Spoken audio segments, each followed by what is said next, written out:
The staple of Mike's style is his ruthless aggression. He is constantly moving forward, trying to get in on his opponents to try and finish them off, and being that he was shorter than almost everyone in the heavyweight division, he had to break the distance. This ruthless aggression of Tyson is what led him to have such early knockouts, especially in his early career. He has no feeling out process. Instead, Mike immediately gets to work and tries to finish off his opponents as quickly as possible.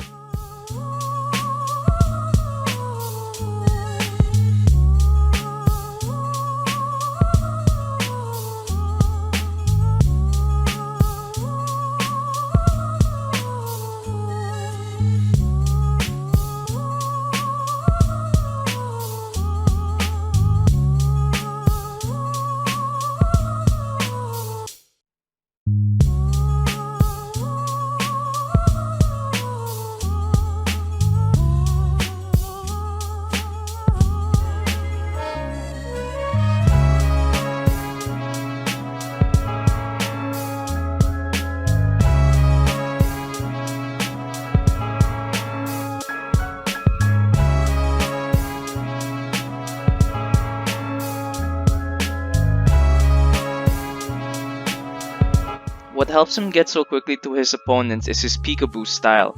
The purpose of this style is to get to the inside of the opponent as quickly as possible and start throwing some hard-hitting shots.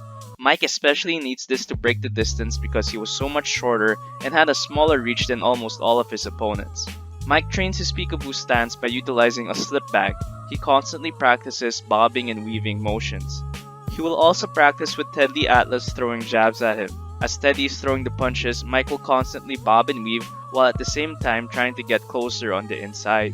Notice also how after each combination he finishes with, he is already constantly bobbing and weaving. This is so that when opponents start throwing jabs and straights, Mike has already dodged the punches and closed in on the range of attack.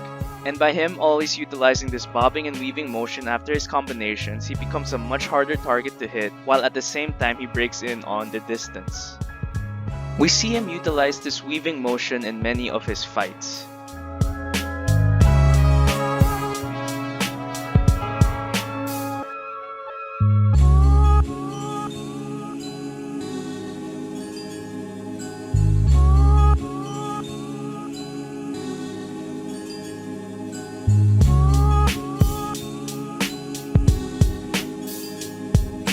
Because Mike is moving his head at such a constant motion, it makes his opponents very wary of throwing jabs at him. This further allows Mike to constantly go on the inside.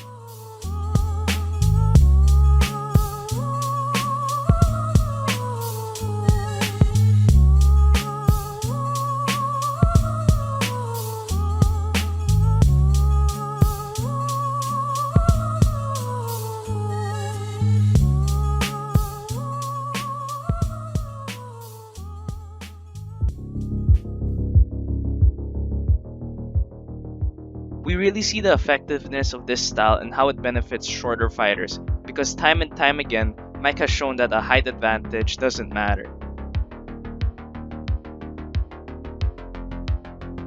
To make up for his short stature, Mike's physique is also built like an ox, and because of this, he holds incredible power in his hands. Mike also never really throws any volume shots. Instead, each punch he throws is meant to knock out the guy in front of him.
Mike will also shuffle to different angles so that he can hit the opponent from an angle where the opponent can't hit back.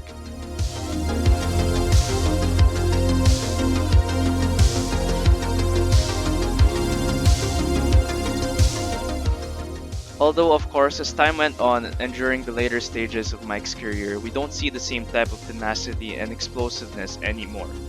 At this point, he was pretty much fighting for a paycheck.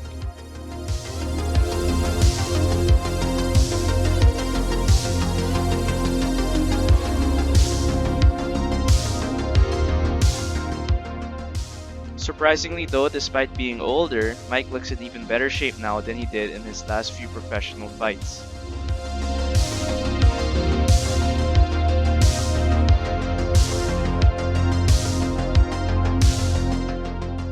Roy Jones Jr. on the other hand is the complete opposite of Mike Tyson.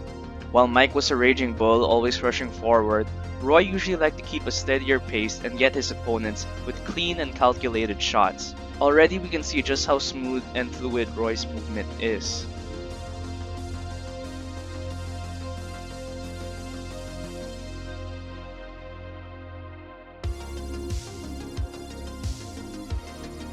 Roy is quite crafty himself.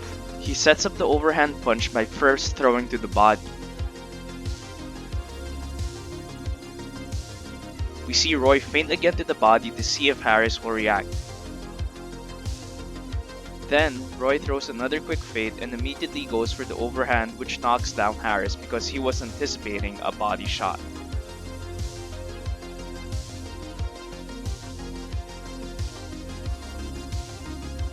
Roy will also bait his opponents to attack him and will catch them with devastating counters.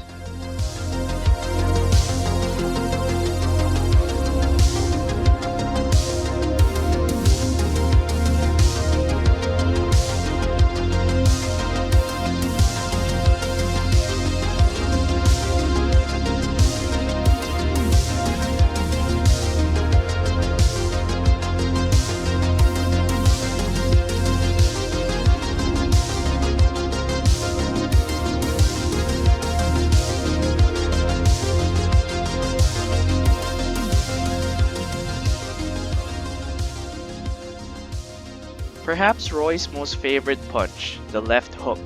Unlike most boxers out there, Roy will throw the left hook numerous times and break down his opponents with the constant barrage of these punches.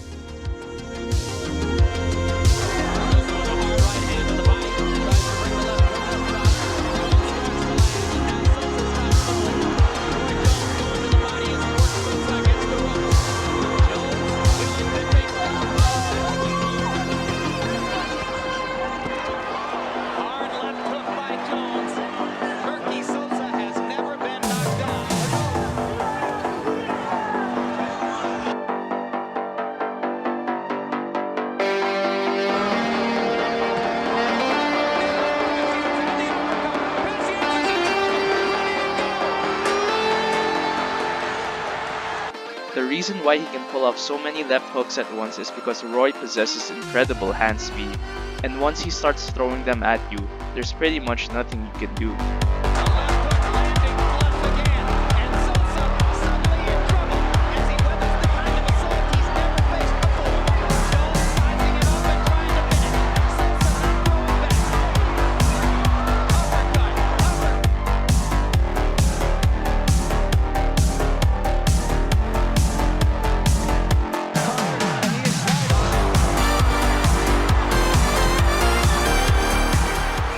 However, these were things Roy could pull off when he was younger and at his physical peak. Roy is much older now and doesn't have the same reflexes as he did before. This is not to say that Roy can't fight despite his old age. He can still take a solid punch in the head despite being so old.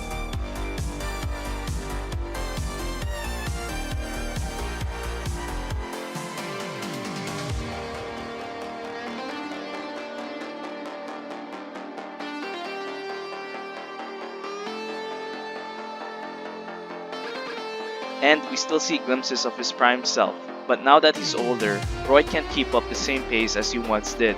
Instead, he will explode with huge bursts of energy, and that's when he catches his opponents.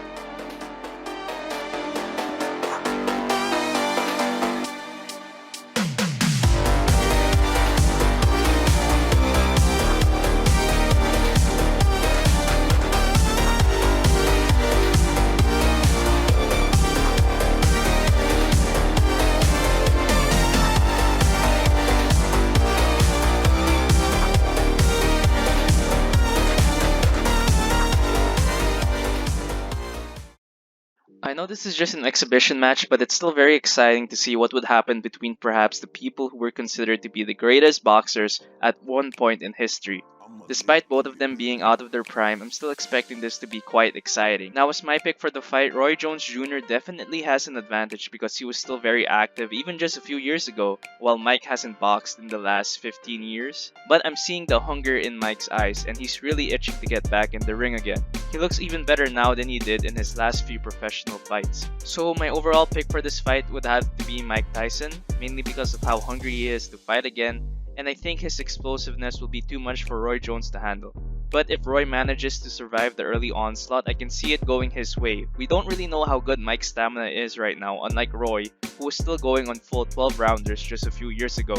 So anyways, I hope you all liked the video. Let me know who you think is gonna win in the comments down below, and I'll see you on the next one.